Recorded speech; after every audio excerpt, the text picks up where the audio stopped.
Okay, I want to talk some more about my job and some things about that, but I bought a new headset, so I'm recording with that, the microphone. Hopefully, it'll work, sound a little better. These earbuds, a cell phone, but anyway,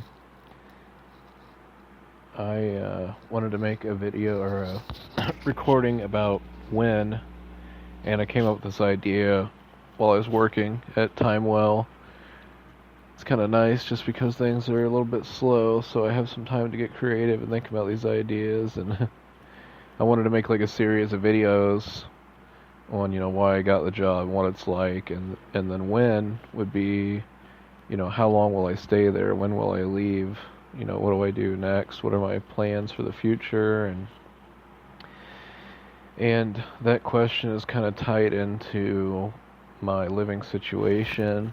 And so a lot of good things are happening now, and I probably shouldn't complain or be concerned at all, but I am a little concerned because I'm living in a government-assisted living, in apartments that are subsidized, and they're based on my income, and once you reach a high enough income, then you can no longer stay here, and I could very well be at that point. I could be right under it, or I could be over it, and I won't know until about 6 weeks. But she basically told me that if I make over 26,000 a year, on my gross income, then I am making too much, and it could very well be right around that. I don't know.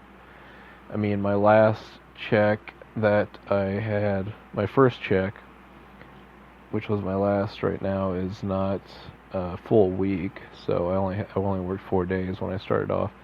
So my next check that I get this week will be my first full week, and I'll kind of have a better idea of how much I'm going to be making a month, and I can figure it out, how much will I make a year. And, I could very well be making more than that, but I'll basically have to wait until I get 6 weeks worth of paychecks to give to her so she can calculate and she can see if there's anything that she can do or whatever to keep me there. And, and if I make more than I'm allowed to stay in my apartment, then I'll have 30 days to move out.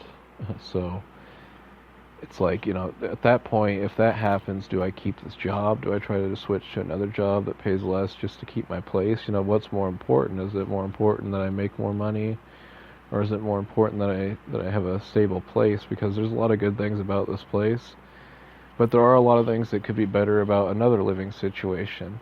And there's a lot of good things about this current job, but there could be a lot of things that could be better about a different job. So as far as the job goes, I mean, it's third shift, obviously. That's the first thing that sucks. There's good things about it. It's laid back. I've been used to the schedule for the past couple of weeks, but it is kind of stressful sometimes going into work tired. It is something I can handle.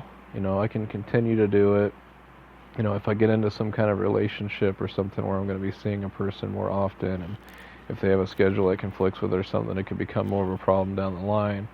Right now, it's something I can do. Is it something that I want to do, for a lot longer? I don't know. But, I think that one improvement for me going to another job could be that I could get like a first shift where I can sleep at night and work in the morning, when I'm fully energized, and then have my night free to do whatever.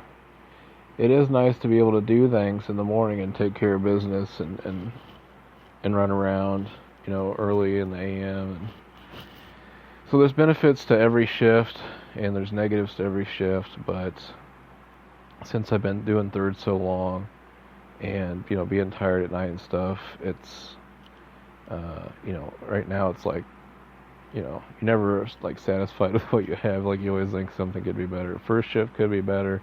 I think generally, like, the majority of people would like first shift. It's what works, working in the morning when you're awake, and it seems like one of the least stressful. But in the first shift is also when you have more management around and things can be more stressful. That's why third shift's kind of nice because it's so laid back.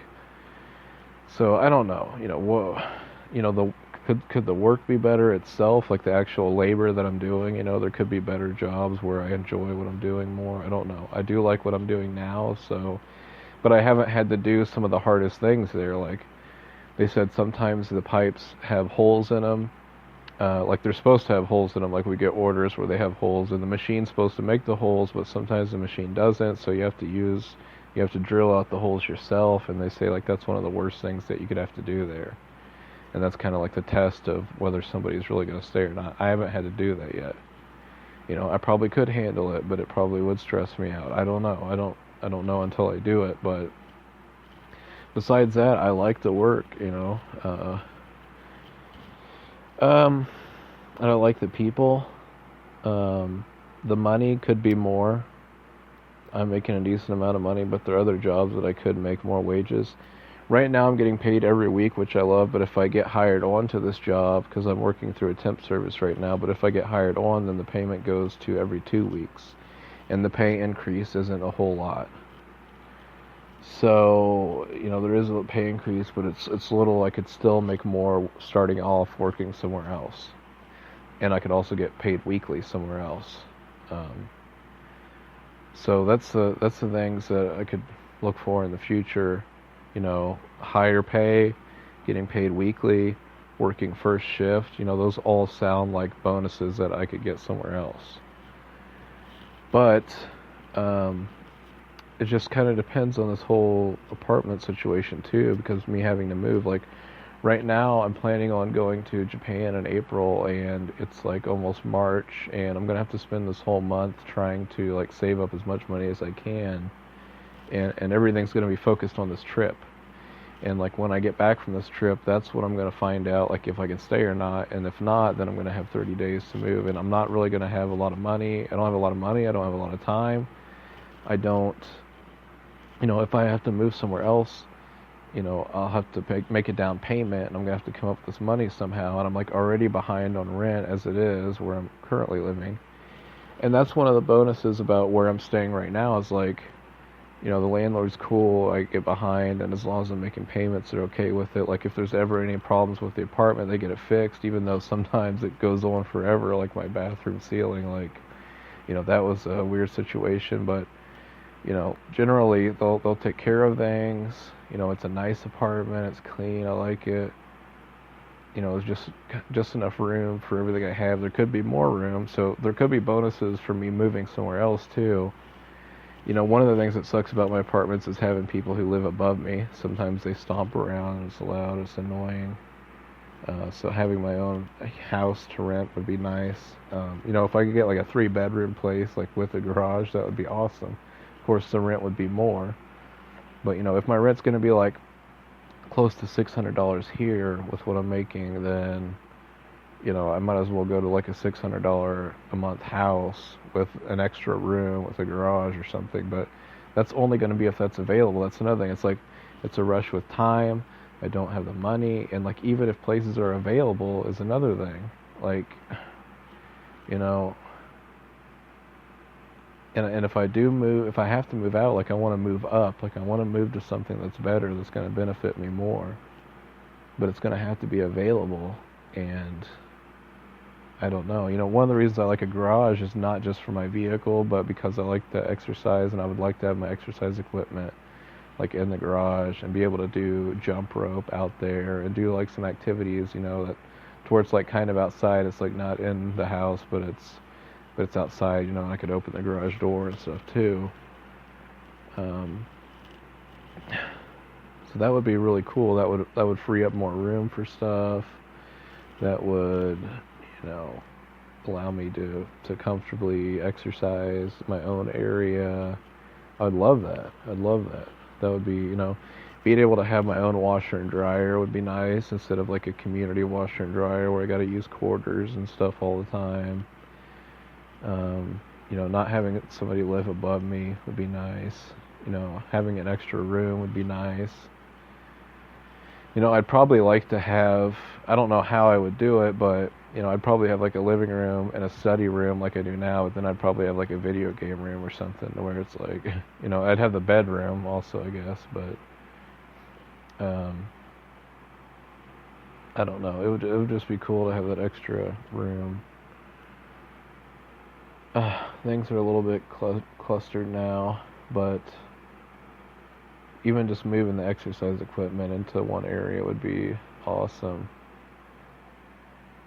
So, I mean, if I have to move out and somehow I could, and then there's a place available and I could figure out the money situation and everything and then get out, like it could be, and then there's the whole moving process itself that sucks. And it's like having to move everything that I got. And, what if the new place doesn't work out and I'm like forced to move again? And it's like I'm doing like back to back moves. Like that stuff can be really stressful. That can be really, really stressful. And work it on top of that, like you're moving everything in the morning and then work it at night, and I don't know. So it's like this new job's awesome. It's brought a lot of good things with it. Maybe it's brought all good things with it. I don't know, but it's just kind of like I'm uncertain about things, and I'm a little bit stressed about some things. And this Japan trip's kind of thrown in there. It's not helping, but I can't say that I'm going to regret it if I go.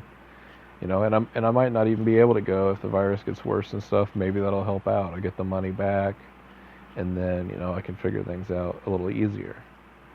But I've been planning this for a minute now, and I'm just going to have to go through with it and try to figure all this stuff out. So I would like to be able to stay in my apartment. I think it would be nice if I could stay for like at least another year or something. And during that time I could save money and I could be looking for places like when they're available. So if I could stay here just a little longer, not even a year, just handful of months, just to let me kind of catch up and prepare a little bit. But it's not all in my hands right now. I mean, it is, but it isn't. I could just quit this job and then just tell my landlord, hey, I don't got a job, and I don't have to worry about losing my place. Like I go to a minimum wage job and I just do what I was kind of doing before. But I'm not really expanding a lot. I'd be happy to get out of the government assisted, building and no longer taking food stamps or anything else. Like being actually independent, for the most part. Is great. Like, I've been able to move up, but I don't know. All I know is that, I plan on going to the Japan trip if I can, and that's in April, and after April, I'll figure out if I have to move or not, and that's when I have to make some decisions, and if I do have to move, then I pray to God that there's a place available and that I can afford it, and that things can work out. But I don't know. I just took this job as like an immediate change, basically. It wasn't something that I planned, like, oh, that's really something I desired to do. Like, it was a goal of mine. It was just like it was there, and I said, yeah, let's just do this, and I just jumped into it. And now it's like a bunch of stuff is on the line, and it's like a rush to try to, straighten things out. So that's all. God bless.